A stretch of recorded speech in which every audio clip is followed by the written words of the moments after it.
Syukur. Ada orang tu suami pun tak ada. Belum ada suami, bukan tak akan ada, belum ada. Anak aku, ya Allah, ramai anak aku ni, ya Allah, pening. Cuti sekolah mulalah swasta kan anak kan. Swasta ke rumah mak kan. Tak tahulah mak budak ni sibuk nak balik kampung. Yang budak tu, weh, masa bila kita cakap? Tak ada cakap pun gitu. Masalah kan. Tu masalah kita. Kan? Kadang mungkin Allah tak bagi kita pangkat tinggi, syukur Allah Ta'ala bagi kita suami yang romantik. Suami romantik kan. Menurut kajian lebih 80% lelaki yang memiliki roy romantik. Boroi lah boroi.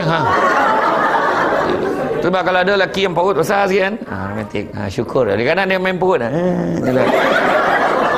Itu yang kedua. Dan yang ketiga, manusia gemar sebut apa yang dia ada hari ni adalah hasil usaha dia, tapi dia terlupa semua Allah yang bagi.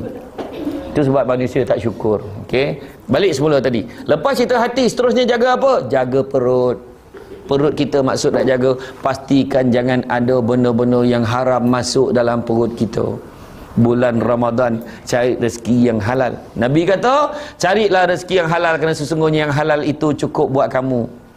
Maknanya bulan puasa ni kerja betul-betul supaya duit yang kita cucuk tu halal. Soalan nak ditanya bagaimana nak menghalalkan rezeki yang kita cucuk pada setiap bulan. Tu soalan dia. Kemudian seterusnya yang keenam. Yang keenam ke kelima? Kelima, jaga tangan. Banyak tolong orang. Kan macam kita waktu berbuka puasa kan, kita beli buah tamar tu siap-siap kita pakai bagi. Orang nak buka puasa ni ramai-ramai kan. Kita pas ambil. Tu nak kejar pahala tu.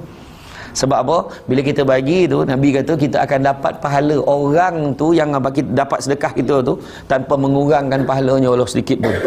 Kita dapat pahala dia. Tapi kalau kurang memang orang tak nak. Kau janganlah nak sedekah-sedekah dengan aku. Aku dah lah tak semayang, itu pun kau nak ambil ke? Tu kan.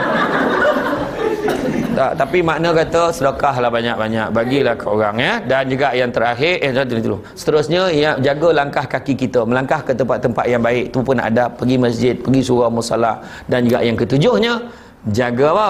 Jagalah ketaatan kita pada Allah dan Rasul. Itu adab dalam bulan Ramadan.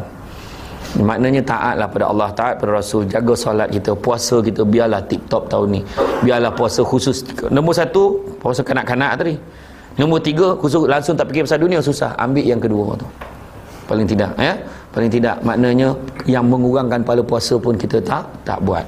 Jadi rasa cukuplah setakat tu. Terima kasih banyak. Ada yang tidur tak?